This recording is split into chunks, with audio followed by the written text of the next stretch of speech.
tozali susu na esengo ya kokutana na bino na mbala ya sika na magazine na bino. Les contribuables s'interrogent, le peuple s'interroge.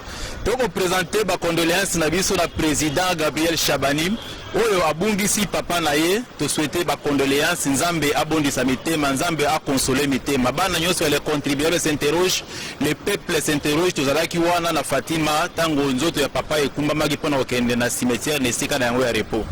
Toko ko baraka na enquête na biso concernant l'impact de la COVID-19 sur les activités de petites et moyennes entreprises.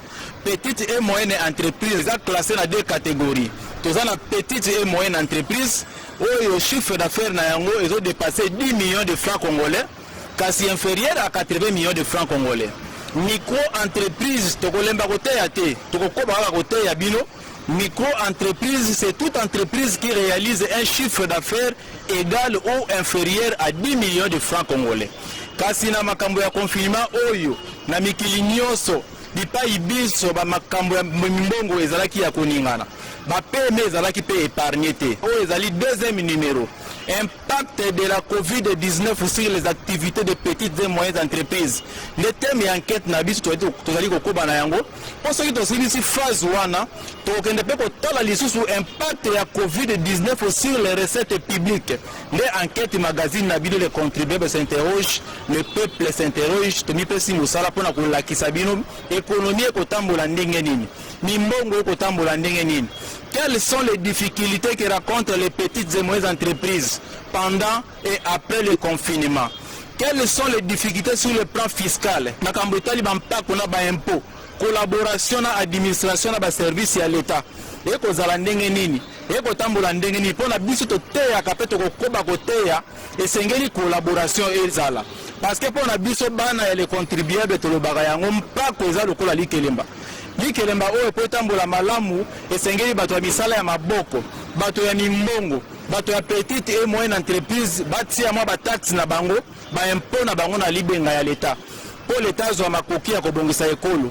Na minute oyo l'État pe kote na ye azali na misolote. Bana ya mboka pe bazali koto mimbongo azali na misolote. To sala boni boni, to tambola boni boni. Plan de sortie de crise ezali nini na kati ekolo na biso.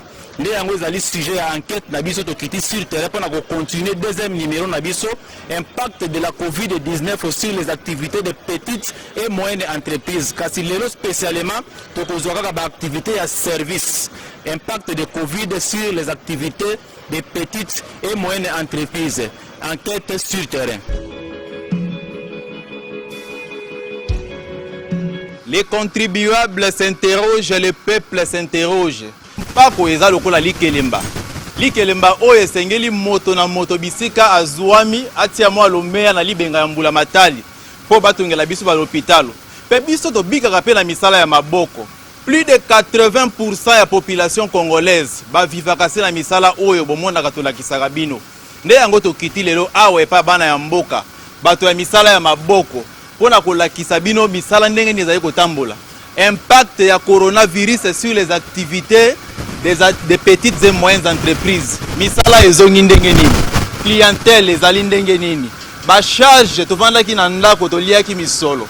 Eko tambola ndenge nini? Est-ce que ezongi complètement? To pe kozonga malembe malembe. L'impact de coronavirus sur les activités de petites et moyennes entreprises. Toko ko bakaka na enquête na biso. Enquête oyo to zui musala ya kolakisa bino makambo ya misala ya maboko. Makambo ya mimbongo eko tambola ndenge nini? Ba petite et moyenne entreprise, ba entreprise de service eko tambola ndenge nini? Avant corona, est-ce que égal avant confinement? Est-ce que après confinement tambola ndenge nini? Chiffre d'affaires, clientèle, quelles sont les difficultés que rencontrent les petites et moyennes entreprises? Moi na mboka mbote. Mbote journaliste. Toye awa pona compte ya les contribuables s'interrogent. Tolingi to yeba avant confinement. Na après confinement, quoi pesongi normalement, to pe kotambola ndenge nini, ba difficulté bozo kutana nango eza nini? En tout cas, il y a boté to kota na confinement. Misala tende zaki komonana. Moi muke na ndenge to vivre na kati ya mboka na biso ezaki pena komonana.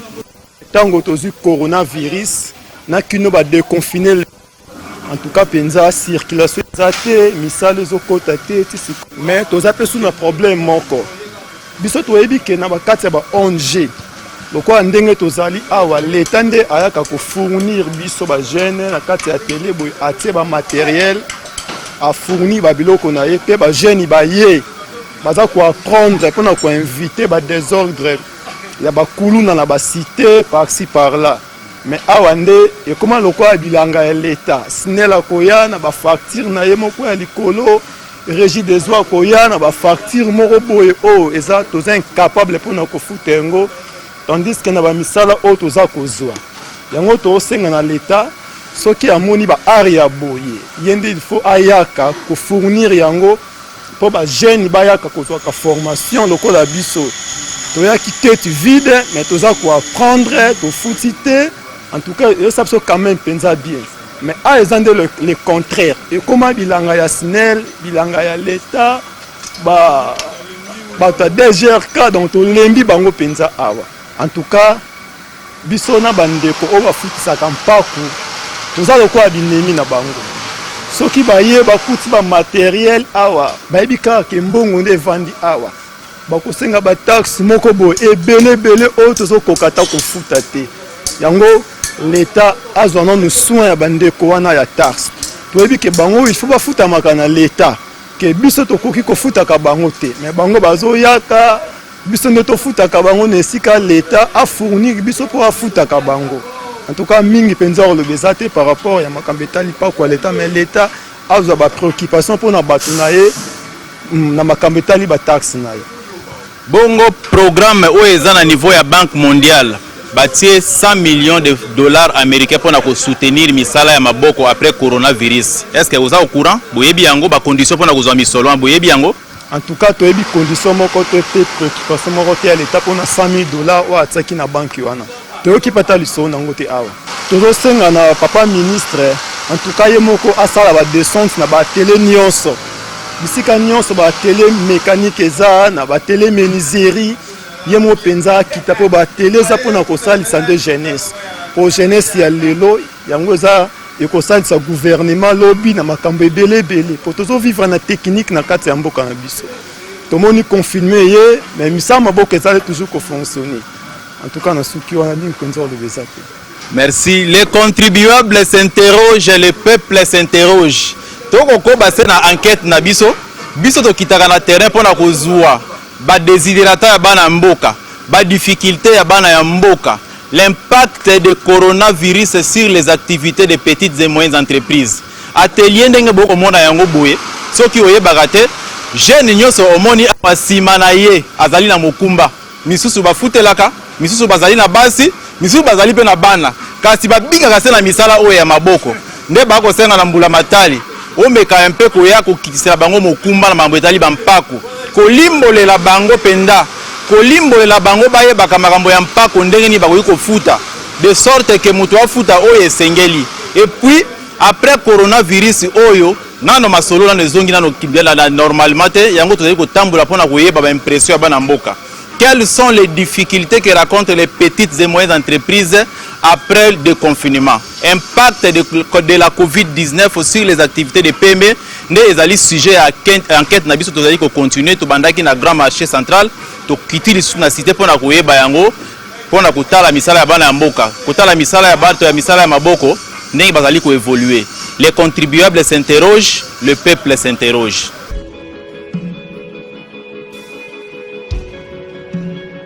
Pour Nangaï, nous avons pour Nangaï parce que nous sommes habités. Mais d'abord pour Nangaï, nous avons pressing malgré tout cela qui nous a confirmé, mais nous avons parce que nous avons un mois en Zambie. Le mois en Zambie, nous avons cassé le bloc parce que Zambie a toujours voulu pas barrer. Vraiment, nous avons un problème au Kézara. Confinement PSI, il va déconfiner le loco, tous au Kobaka. Donc vraiment, ils ont très bien. Ma caméra se souvient pour la batte, on pas vraiment rendre de mauvais service. Nandengeni. Nento zaboye awa tozape na posa tukota kupima mbongo na kesa leta me bandeko baleka kawana mukanda o ezana $10 eta ngoya awa o ezana $50 la kisanga place o bateka ta mukanda wana onde ba biro kuna ko kende boye azoko expliquer te poye kaka zwa mbongo wana e sola kake moi pe na pesa mbongo na maboko na ye ezapete tokenda ka bongo biso na bango. Donc or ceux qui bazali ko éclaircir biso et kende boye sala besoin ça boye mboyo kota na kesa leta sans problème. Donc vraiment batu wana ndemo ataka sereza la kama makasi. tracasserie ezamo makasi kasi yo na côté na yo mikanda ya mbula matali balobi na mibeko ya mboka elobi soki olingi osala exercice ya petit commerce il faut ozala soit na patente soki oza na catégorie wana soit ozala na RCSM ba document ya l'état est-ce que ozali na yango ba document ya l'état nazali na yango ndambo mais RCSM wana tukoloba wana soki otuni bandeko wana po balakisa so place bazulaka yango toyebi yango te ezalaka combien donc toyebi yango tuti donc on a kokoloba mpona RCSM yango mais mikanda mosusu naza na yango. Programme d'appui oyo eza piloté na niveau ya Banque mondiale 100 millions de dollars oyo batie mpona kosunga bato ya misala ya maboko bato ya mimbongo bato ya ba petite et moyenne entreprise. Est-ce que oza au courant oyebi yango? En tout cas nayebi yango te papa.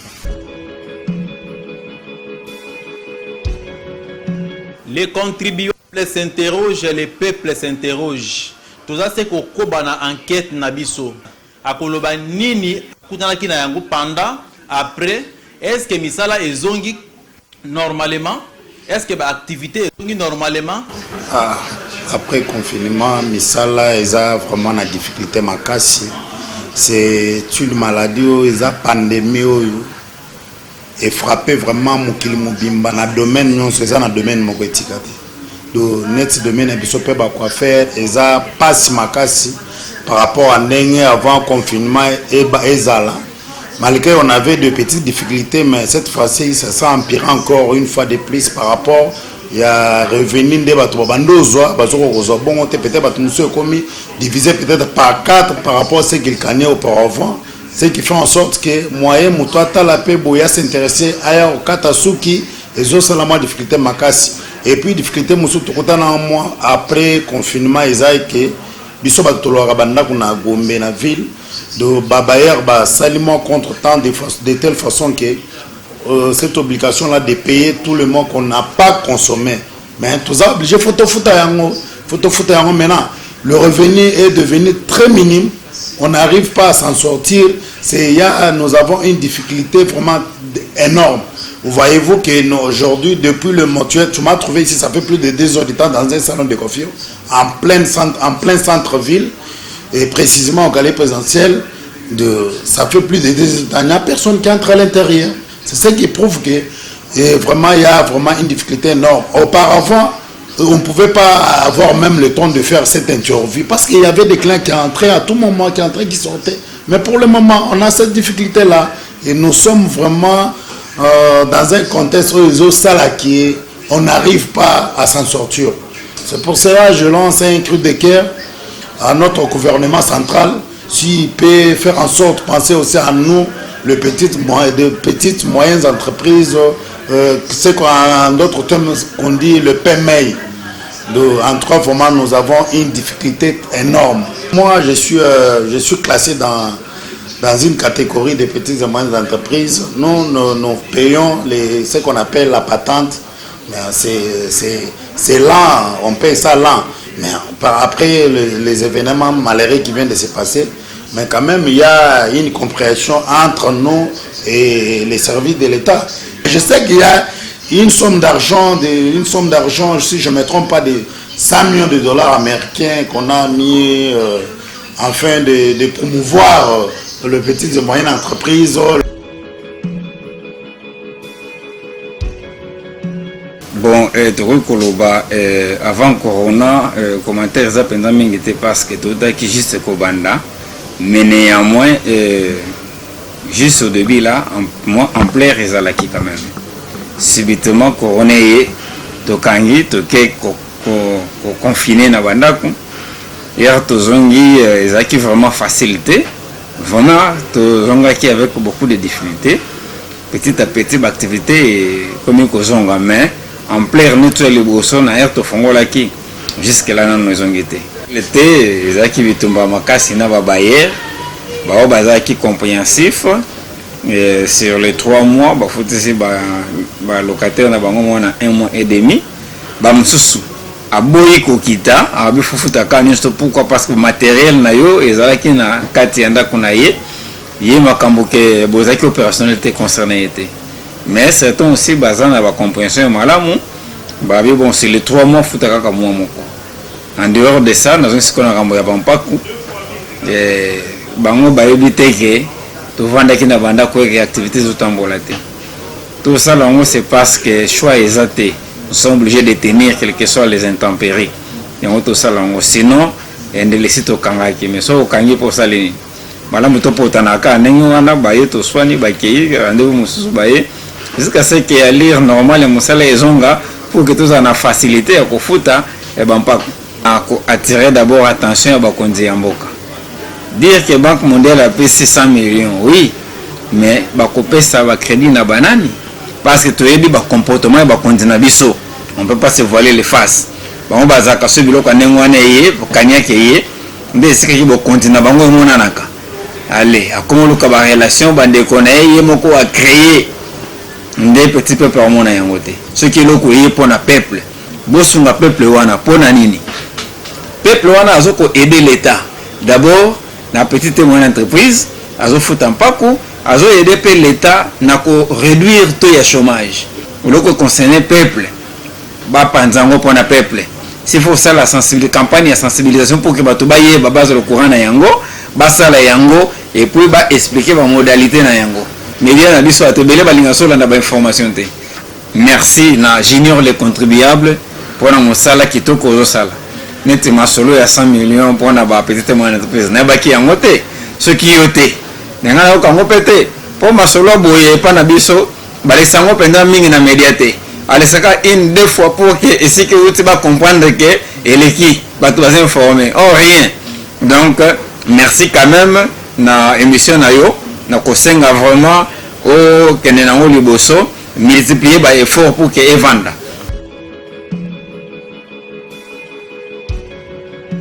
Les contribuables s'interrogent, le peuple s'interroge. Tozalaki na esengo ya kosala enquête na biso sur terrain na thème na biso tozali kokoba na yango impact de la COVID-19 sur les activités des petites et moyennes entreprises. Toti koyoka bato ya misala ya maboko oyo bazali kotuna mituna pe bazali kokoba komituna bakozwa RCSM wapi RCSM yango ezalaka nini. Note mwana mboka nyonso bisika ozwami totindaka bino epai ya mbula matali. Ata kotosala mosala se ofele kasi tozipesa kaka mokumba wana ya kosunga bana ya mboka. Bokende na guichet unique de création des entreprises. Okokende kosomba RCSM na yo okodepenser pas plus de $50 américains. Kasi soki o remarqué ba pesi yo ba document nyonso eke numéro ya impôt ezate parce que difficulté wana ezali. Donc okoba ko mener ba enquête pour toyeba qu'est-ce qui se passe. Ligne ko sala po numéro ya impôt bi mana retard. La loi dit vous êtes obligé de demander le numéro d'impôt dans les 15 jours. Ce qui est bandi d'activité na yo, aux 15 jours, vous avez un numéro d'impôt ya ofele. Okokoma mokanda la repesa yo ya ofele. Car si ce qui est dépassé 15 jours wana, ne si okofuta le mande, okofuta ba pénalité. C'est-à-dire ceux qui ont outil ko zami kana na guichet unique et que vous remarquez ont un numéro ya impôt te. Moyo sala ba déclaration da yo te, kende ko sala demande na yo ya numéro ya impôt. Et puis tu as les sous la sabino patente ce dans la catégorie micro-entreprise. Micro-entreprise, yo ko somba ka patente na yo. Ko somba patente na yo ezalaka seulement une fois l'an. Muto atungisa yo te une fois l'an seulement. Impôt minimum au kofuta ezali 50 000 francs congolais. Au regard de la loi, la patente est une autorisation administrative annuelle d'exercer le petit commerce. C'est-à-dire au Kobanda pour renouveler chaque année. Et puis au Kobanda pour foutre un impôt minimum à 50 000 francs congolais seulement. Les contribuables s'interrogent, le peuple s'interroge. Tout ça qui n'a pas présenté magazine Nabiso ya Mokolo Lelo, où tout banda qui continue le sous-enquête concernant l'impact de la COVID-19 sur les activités des petites et moyennes entreprises. Car c'est au personnel le sous-rendez-vous parce que enquête Nabiso Touzali Kokoba, les contribuables s'interrogent, le peuple s'interroge. Beaucoup de magazine Nabino, où tu pesa Rabino Makambotali Bampako, où tu pesa Rabino Mituya Bampako, où tu bêta Masolo ya pédagogie fiscale et puis civisme fiscal. Nous avons avec le même plaisir. À la prochaine.